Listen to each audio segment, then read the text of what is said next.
Hi everyone, it's Evangeline here at etrailer, and today we'll be taking a look at our Kuat Sherpa 2.0 two-bike platform rack here on our 2022 Toyota Tundra.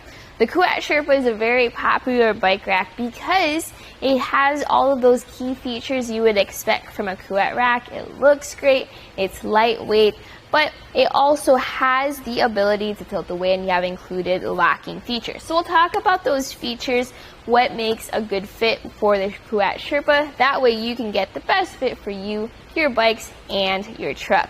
So the first feature we will take a look at is the tilt away feature. So we have this lever here in the center. You're going to want to pull that lever while supporting your bikes, and then just let that rack drop down to a tilt. Now, you would tilt your bike rack with your bikes on there if you wanted access into your truck bed. But the thing with this is that our tailgate does not lower enough before hitting the bike rack. So my recommendation is go ahead, tilt your bike rack away. This way you can still kind of crawl into your truck bed. The downside is you won't be able to get full access. In fact, I think one of the bike racks that was able to get full access was the Yakima Stage 2 that had a deeper tilt away, and I was able to lower the tailgate. So what types of bikes can you carry with a Kuat Sherpa?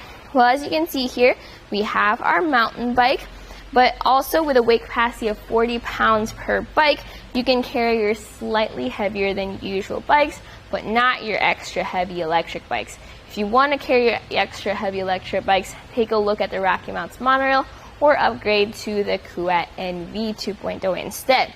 But you can carry bikes with cool or different types of frames because it has a front wheel mount. So whether you have a carbon fiber frame, a step-through frame, women's frame, children's frame, you can carry with them without an adapter. The way the bike is held down though, and the first thing you need to take off is going to be your rear wheel strap. So you press that lever, you release that strap, and then you just kind of bring this over to the side so it doesn't get caught up in your spokes as you go over to the front. Holding on to the frame as you do so, you press this button, lift up on the hook, push out on that hook, and here you can grab your bike and go for a bike ride. So I'm just going to leave this bike over here to the side so that we can take a closer look at the rack itself. See how we have our different straps, our different cradles. In the back we have our rear wheel cradle. This tilts back and forth to accommodate different wheelbases. The maximum wheelbase you can carry with this is up to 47 inches. The bike I had on earlier was a pretty long wheelbase, so it kind of maxed it out. The strap goes around that wheel and secures it. Notice as well the grooves that we have on the inside. That's going to be for your different tire widths. So the maximum tire width you can carry with this is going to be up to 3 inches. You have this front wheel cradle. This folds up to give support for your front wheel. Then it folds down to be all nice and neat when the bike is off. I talked about how I like our front wheel mount. This secures the bike by that front wheel. Then it folds down again to be compact. All right. Speaking of compact, this is going to be a pretty small bike rack compared to some of our larger platform racks. Notice with the bike off, we can now lower our tailgate completely. So it looks like it would almost barely touch, but there's definitely a gap between our front wheel mount and our tailgate, giving us now full access into our truck bed. The length this adds though to the back of our truck is going to be measured from our bumper to the end of the rack right here, and that sits at 33 inches. So whenever you're backing into your garage or trying to park into a tight spot, don't forget you now have a bike rack behind you. I know you're already used to taking up a lot of space with your big truck anyways though. Another measurement some people wonder about is going to be ground clearance. This is extra important on smaller vehicles because they don't want their bikes hitting the ground. So an important thing with the Tundra here is not so much if the bikes will hit the ground, but how high are you lifting these bikes? So from our tray to the ground, it sits at 29 1/4 inches. Compare that measurement to our shank here to the ground, and that's only 18.5 inches. So if you have your heavier bike of up to 40 pounds, that's the height you're gonna have to lift it up, which is a good thing that this is not an electric bike carrier, because then you're not carrying extra heavy electric bikes that high. But what if you're not planning on going for a bike ride just yet? We also don't want to take your bike rack off.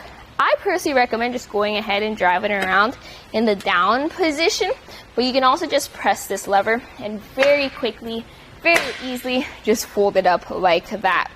We have plenty of clearance here between our bike rack and our truck. We have about 5 inches of clearance. The length this now adds to the back of our truck is going to be from the bumper to this knob, and that's 16 inches. And living with a bike rack behind you all the time, you can see here that with it folded up, you definitely don't go over your tailgate. Your taillights are completely visible. This does kind of cover your license plate. I think the only bike rack that doesn't really cover your license plate is going to be the Kuat Transfer with the open goalpost design, or the Hollywood Racks Destination 2. Your backup camera is going to be completely visible though, so that's awesome. That way as you're driving around, you may maybe see a little bit of your bike rack in your view, but you'll also be able to see all of the view behind you. Let's talk about how this fits into the hitch. So the version I have here has a 2-inch shank. Now the Sherpa has an 1.25" option or a 2-inch option. Make sure you get the 2-inch option. That fits right into your 2-inch hitch receiver. You have a hitch pin and you have a lock. That lock is key to the cable lock that goes around your bikes and into the rack itself. It is a tool-free install though.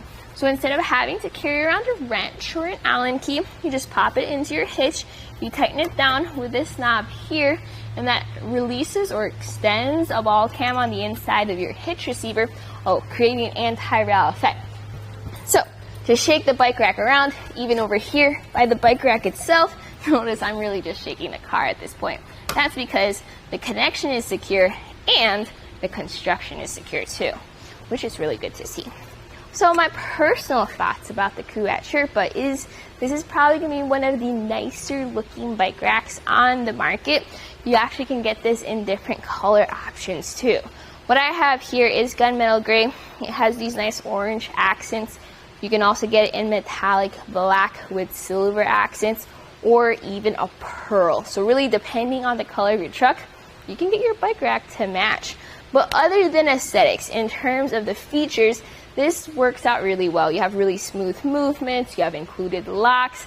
The downsides to this bike rack is going to be you cannot expand it to add more platforms, and you don't have a great weight capacity. Oh, and also you can't tilt away far enough to lower your tailgate with your bikes on. So I did mention other bike racks during this video for those different features. If you really are interested in those features, check those other racks out.